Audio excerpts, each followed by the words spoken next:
भगवान से कहते हैं इति मति रूप कल्पिता वितृष्णा भगवत सात्वत पुंगवे विभुम्ने। हे प्रभु, मैं अब अपने प्राण त्यागने वाला हूं और प्राण त्यागने से पहले अपना एक बचा हुआ काम पूरा करना चाहता हूं। भगवान बोले कौन सा काम रह गया अधूरा आपका? बोले प्रभु मेरी एक बेटी कुंवारी रह गई है, उसका ब्याह करना रह गया है, उसका ब्याह करना है। भगवान बोले राम राम राम राम ब्रह्मचारी, बाल ब्रह्मचारी, तुम्हारा जीवन में कभी ब्याह नहीं हुआ, तुम्हारी बेटी कहां से हो गई? भीष्म पितामह जोर से मुस्कुराए, बोले प्रभु आपने बिना ब्याह के एक एक बेटी सबको दे रखी है। भगवान बोले मैं समझा नहीं। बोले खुद की रचना में ही खो गए, नहीं समझ पा रहे? ये जो मति है ना हमारी, ये हम सबकी बेटी है, आपने हमको प्रदान की। सही समय आने पर इस मति का सही व्यक्ति के साथ में ब्याह कर देना चाहिए। क्यों? क्योंकि हमारी गति मति सुनिश्चित करती है। हमारी गति क्या होगी ये हमारी मति पर निर्भर करता है। एक समय आने पर मति को यदि आपने सही वर प्रदान कर दिया तो आपका जीवन सुखद हो जाएगा, नहीं तो ये मति तो महाराज कहीं भी फंस जाती है। संसार में फंस जाए, संसार की वस्तुओं में फंस जाए, संसार के व्यसनों से इसका ब्याह हो जाए तो जीवन का बंटाधार हो जाएगा।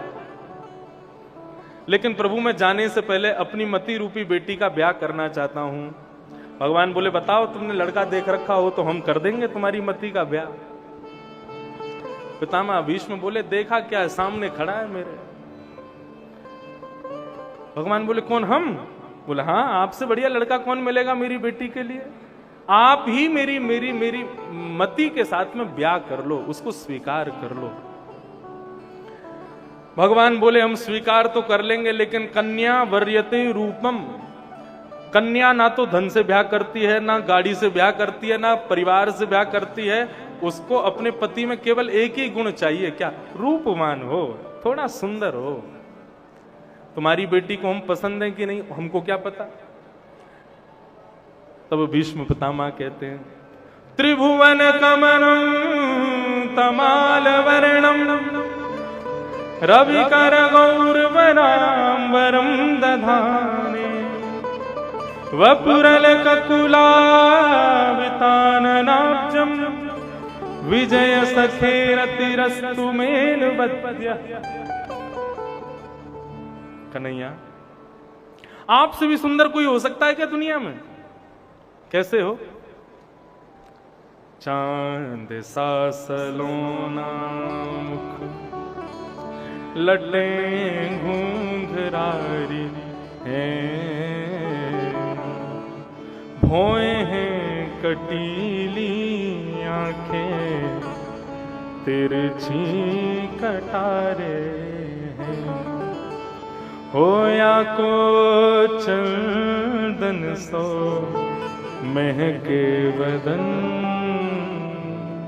हो मेरा या पे अटक गया मन।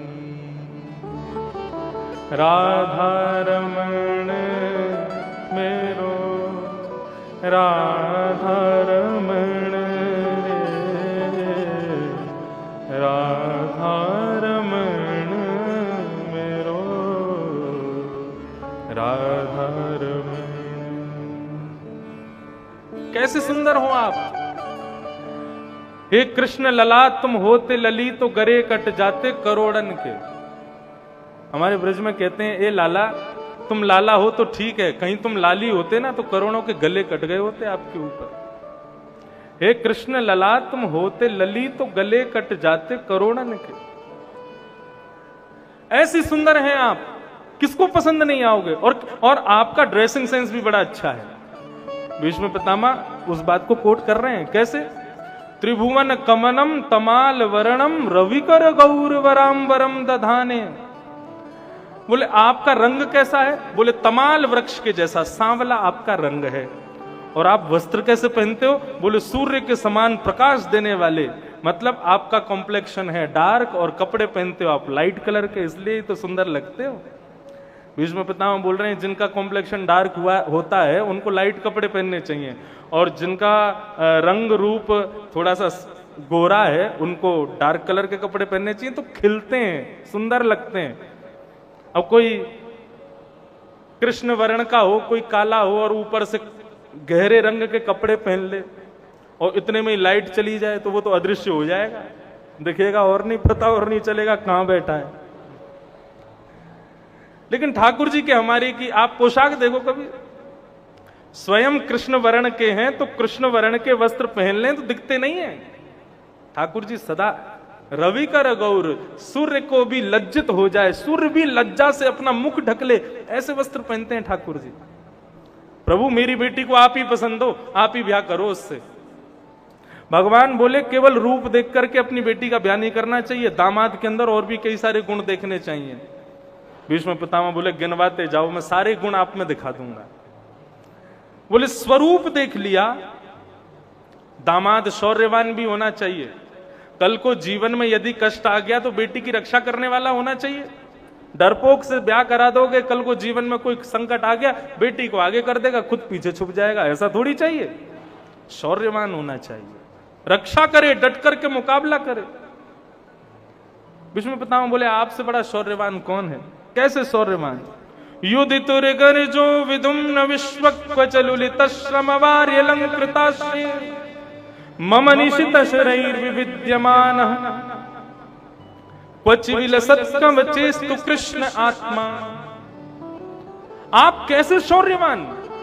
बोले जिसके रथ पर पीछे अर्जुन बैठा था और वो अर्जुन सारे कौरवों का शत्रु था, लेकिन एक भी कौरव की मजाल नहीं थी कि अर्जुन का स्पर्श कर पाया हो महाभारत युद्ध में। क्यों? क्योंकि उनके सारथी आप थे। इतनी द्रुत गति से आप अपने रथ को दौड़ाते थे, कभी यहां कभी उधर कभी कहीं। आपसे बढ़िया रक्षक नहीं मिलेगा मेरी बेटी को, इसलिए मेरी बेटी तो आपसे ही ब्याह करेगी। भगवान बोले स्वरूप देख लिया, शौर्य देख लिया, दामाद का स्वभाव भी अच्छा होना चाहिए।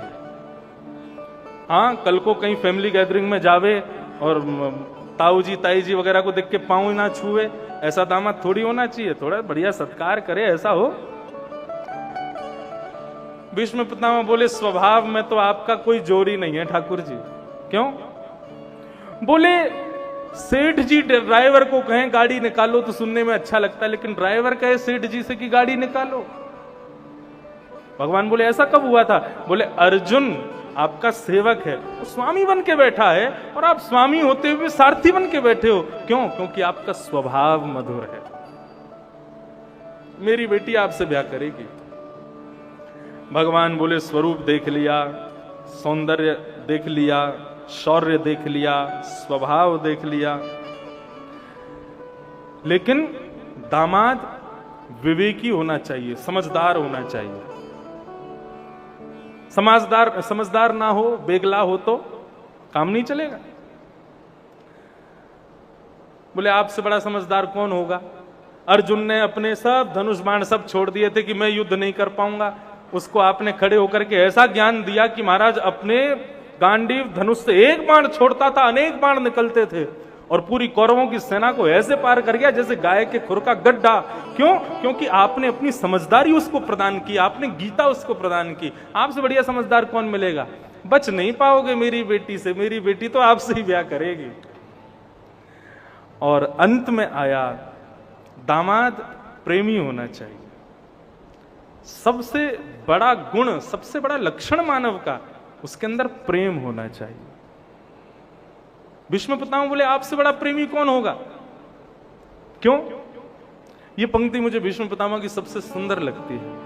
क्या कह रहे हैं? स्वनिगमम अपहाय प्रतिज्ञा मृतमधिकर्तुम बप्लुतो रथस्थः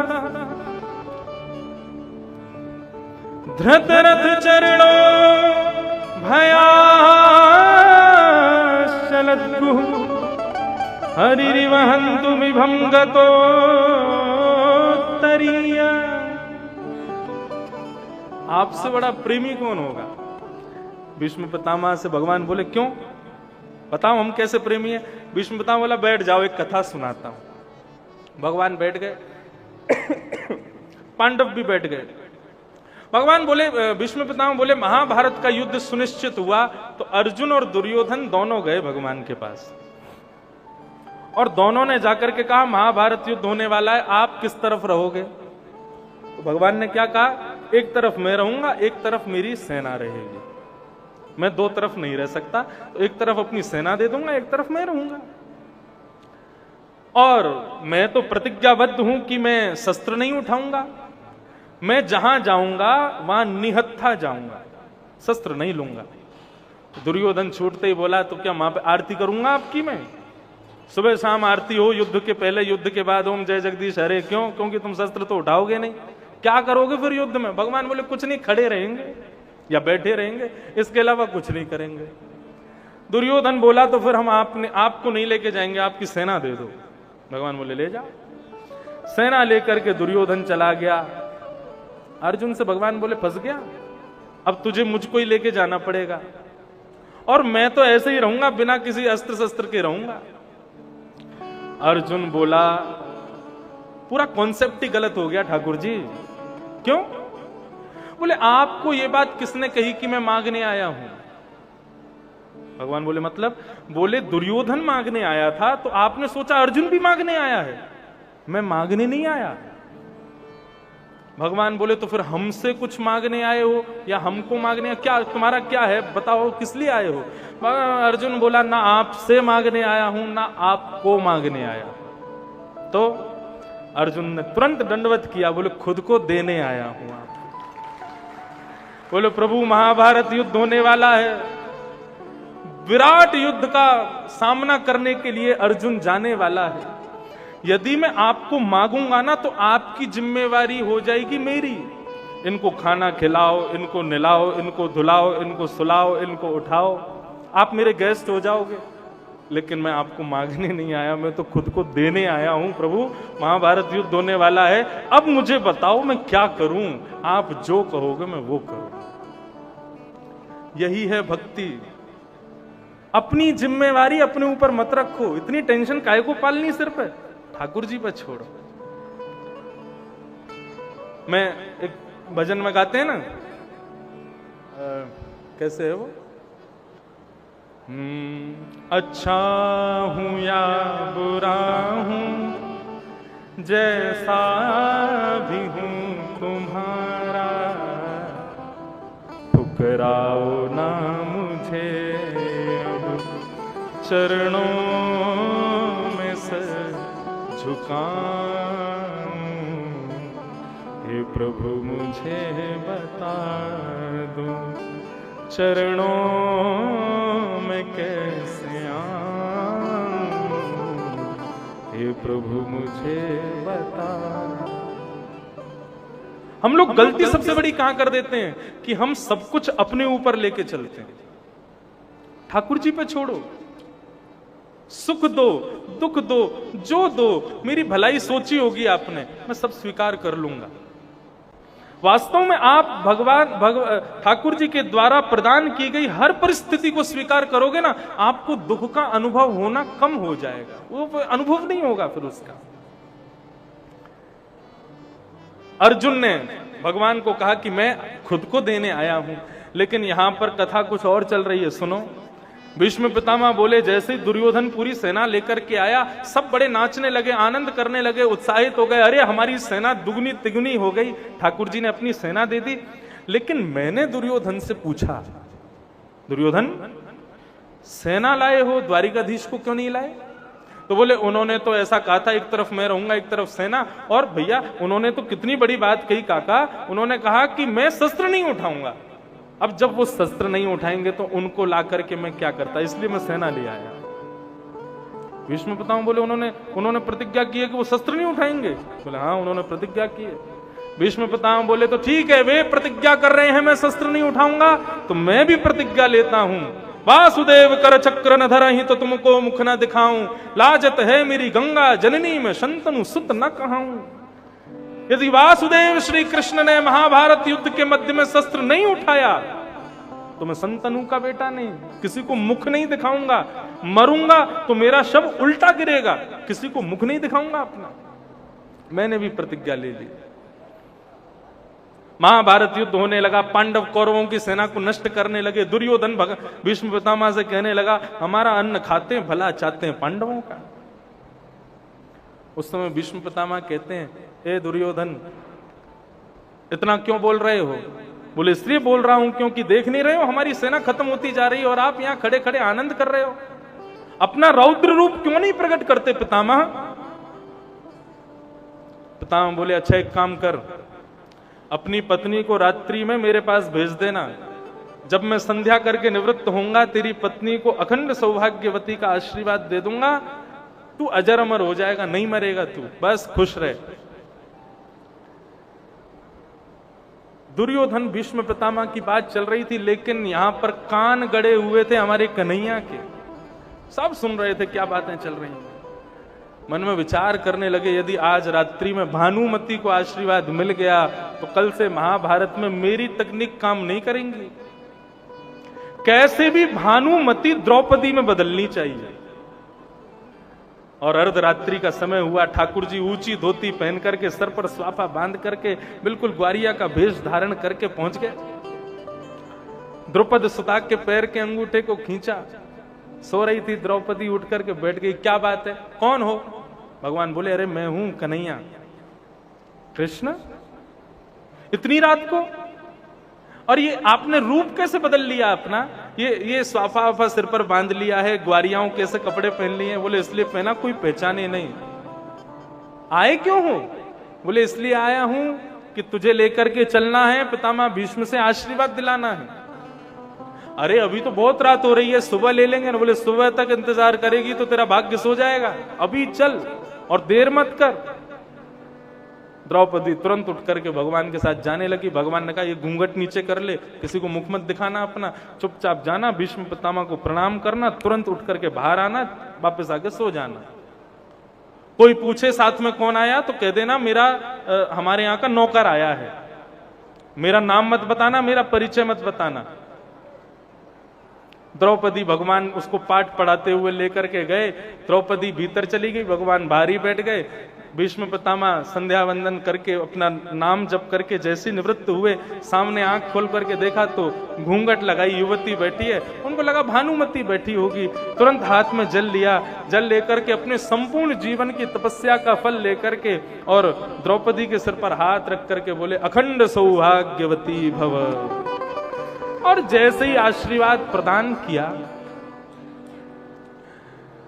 द्रौपदी ने जब सुना अखंड सौभाग्यवती भव, तुरंत द्रौपदी का तो मन रूपी मयूर नृत्य करने लगा। अरे मैं तो रोज चिंता करती हूँ मेरे पतियों को कुछ हो ना जाए, मेरे पतियों की रक्षा हो, ये बढ़िया हो गया, आज एक जिम्मेवार व्यक्ति मिल गया, मेरी पतियों की रक्षा अब ये करेंगे।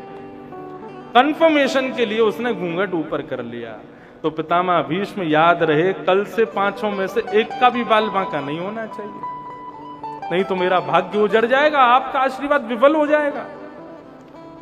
पितामह भीष्म बोले, द्रौपदी, मैंने तो भानुमति को बुलाया था, तुम कहां से आ गए? क्यों, मैं आपकी बहू नहीं? मुझे आशीर्वाद का अधिकार नहीं? भीष्म पितामह बोले, अब करनी को कौन टाल सकता है? मैंने बुलाया भानुमति को, लेकिन आई द्रौपदी। लेकिन तभी भीष्म पितामह को ना जाने क्या हुआ, उन्होंने द्रौपदी को बोला, अकेली आई हो? कौन आया साथ में? और सिंहती की तरह गर्जना करके बोले तो द्रौपदी घबरा गई। बोले, हाँ अकेली आई हूं, वैसे अकेली नहीं हूं, है एक साथ में, लेकिन वैसे अकेली हूं। बोले, क्या बोल रही है, अकेली आई हूं, साथ में कोई है, अकेली हूं क्या? कौन आया साथ में? बोले, गोपाल भैया। कौन गोपाल भैया? हमारे यहाँ दूध काटने आता है गैया का, मैंने उसको भैया बना रखा, वो आया है साथ में। भीष्म पितामह बोले, जरा दिखा तो सही कौन सा गोपाल भैया तेरा। बाहर आकर के देखा तो दूर पेड़ के नीचे गोपाल भैया स्वाफा पर सिर पर हाथ धर के बैठे थे। आ रही होगी द्रौपदी। वो तो पूरी दिन चिंतन में लगे रहते हैं ना, कल कैसे महाभारत में क्या होगा, कल कौन मरने वाला है, किसको कैसे मारना है। इतने में ही भीष्म पितामह बोले, ए गोपाल भैया यहाँ पे आओ। अब तो जैसे ही देखा भगवान ने भीष्म पितामह, तुरंत बोले, अब फंस गए, अब कौन बचाए हमें। पितामह को सब पता चल गया। द्रौपदी को बार बार समझाया था, मत बोलना, कुछ मत बताना, नहीं मानी। ठाकुर जी गए, भीष्म पितामह ने कहा, द्रौपदी तेरा गोपाल भैया कहीं देखा है मैंने, कुछ कुछ मिलती जुलती सी नजर लग रही है, कुछ मिलता जुलता सा चेहरा लग रहा है। गोपाल भैया बोले ग्वारियां हूं, गौशाला में देखा होगा। बोले गौशाला में नहीं, तुझको तो कहीं और देखा, इधर आओ। जैसे ही पास बुला करके स्वाफा हटाया, वस्त्र आदि थोड़े ठीक किए, ठाकुर जी के घुंघराले केश प्रकट हो गए, मोर पंख नीचे छुपा हुआ था, वो मोर पंख प्रकट हुआ। आकाश में चंद्रमा स्वयं को रोक नहीं पाया, अपनी पूर्ण प्रकाश के साथ ठाकुर जी को प्रकाशित करने लगा। जैसे ही उस पूर्णिमा के प्रकाश से ठाकुर जी का अंग शोभायमान हुआ, श्री राधा रमन लाल की दिव्य छवि मानो महाभारत युद्ध के मध्य में श्री युधिष्ठिर श्री भीष्म पितामह के सामने प्रकट हो गई हो। ऐसी सुंदर छवि देख करके भीष्म पितामह के एक बार को तो नेत्र सजल हो गए। अपने आंखों के आंसुओं को पोंछते हुए बोले, द्रौपदी तेरे पतियों के जीवन की जिम्मेवारी मेरी नहीं है, इसकी है। छलिया, मरकट बंधु, कपटी, सब उल्टे उल्टे काम करते हो। भानुमति की जगह द्रौपदी को लिया है, ना जाने कहां से तुम्हारा दिमाग चलता है। अब कल से महाभारत युद्ध मैं लड़ूंगा और मैं देखता हूं तुम कैसे बचाते हो पांचों को। और दूसरे दिन जैसे युद्ध प्रारंभ हुआ, सबसे पहले केंद्र में लिया युधिष्ठिर, सबसे पहले केंद्र में लिया अर्जुन को भीष्म पितामह ने। और भीष्म पितामह ने जैसे ही बाणों की बौछार करनी प्रारंभ की, महाराज त्राहिमाम त्राहिमाम करते हुए पांडवों की सेना भागे। अरे भागो पितामह, भीष्म आया।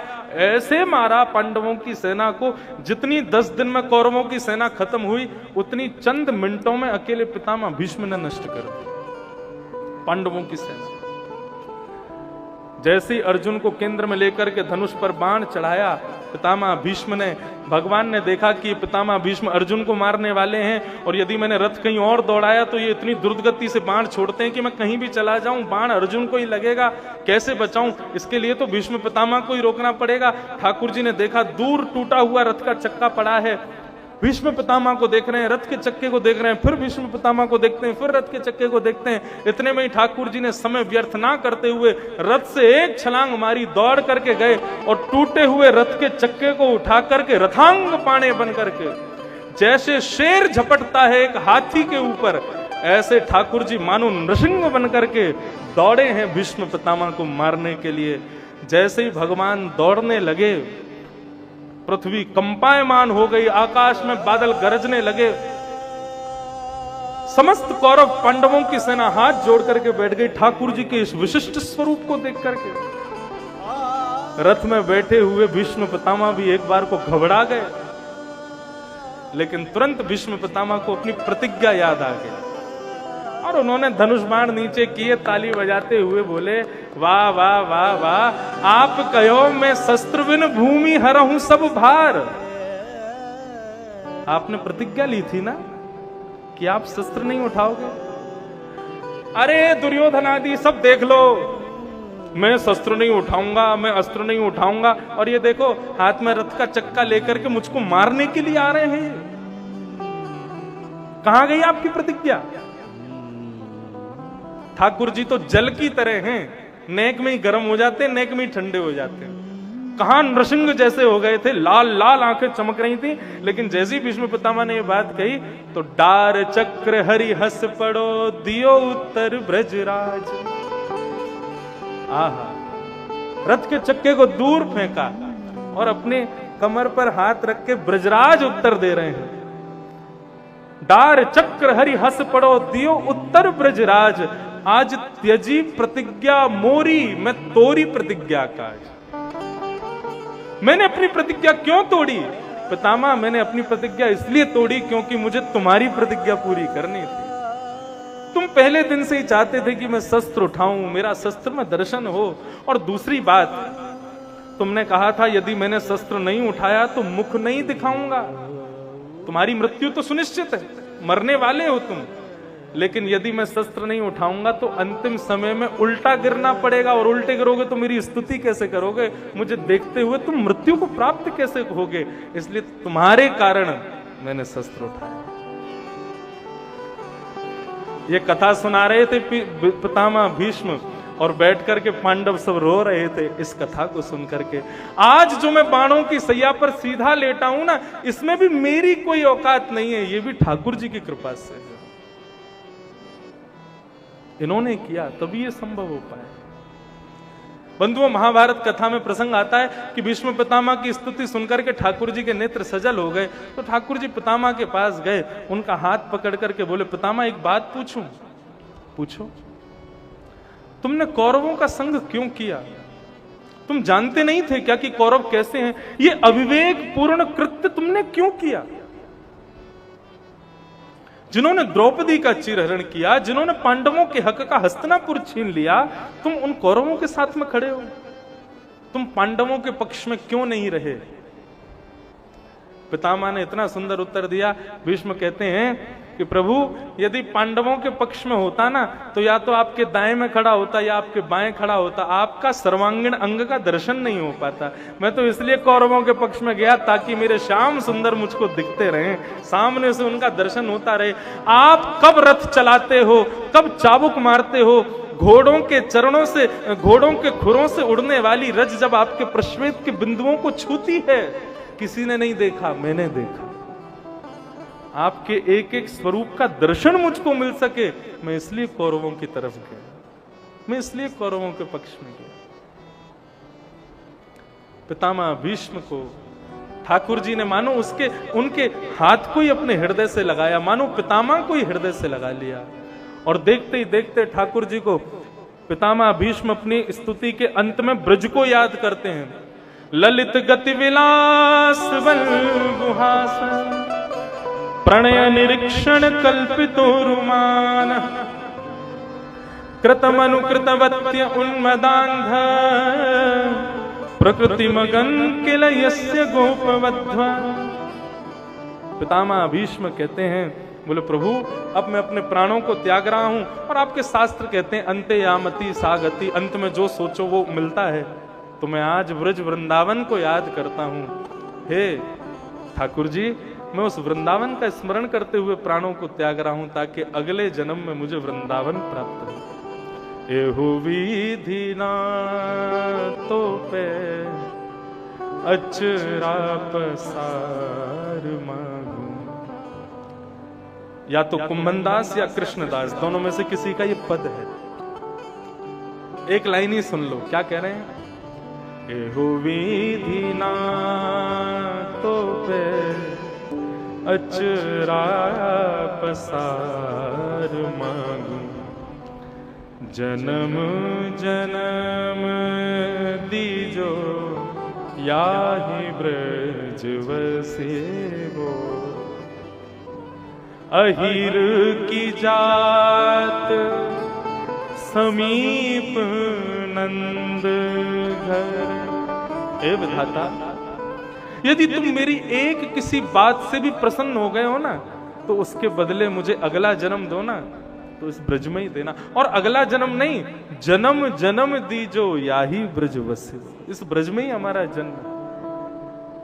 मोरहु बनाओ तो बनाओ श्री वृंदावन को, जो नाच नाच कुहक कुहक आप पूरी जाओ। बंदरहु बनाओ तो बनाओ श्री वृंदावन को, जो कूद कूद डालन पे भोर को जगाओ। कुछ भी करना कृपा, लेकिन ठाकुर जी हमें वृंदावन ही देना। तो बात चल रही है, पितामह भीष्म ने भी ठाकुर जी के ब्रज को याद किया। बोले प्रभु, ललित गति विलास बल गुहास, मैंने आपके सारे रूपों का दर्शन किया, लेकिन एक अभी छूट रहा है। कौन सा? ललित गति विलास बल गुहास। जब आप ललित गति से चलते हो, ललित गति यानी कि बांकी चाल चलते हो, टेढ़े मेढ़े पांव रख करके जब चलते हो, वो रूप अभी मैं नहीं देख पाया हूं। कृपा करना, मुझे पुनः जन्म मिले, तब आप लीला करने आओ और मैं आपका वो रूप देख सकूं। और ऐसा कहते हुए पितामह भीष्म ने अपने प्राणों का परित्याग किया। एक दिव्य ज्योति पितामह भीष्म में से प्रकट हुई और प्रकट होकर के भगवान में जाकर के विलीन हो गई। बोलो भक्त वत्सल भगवान की।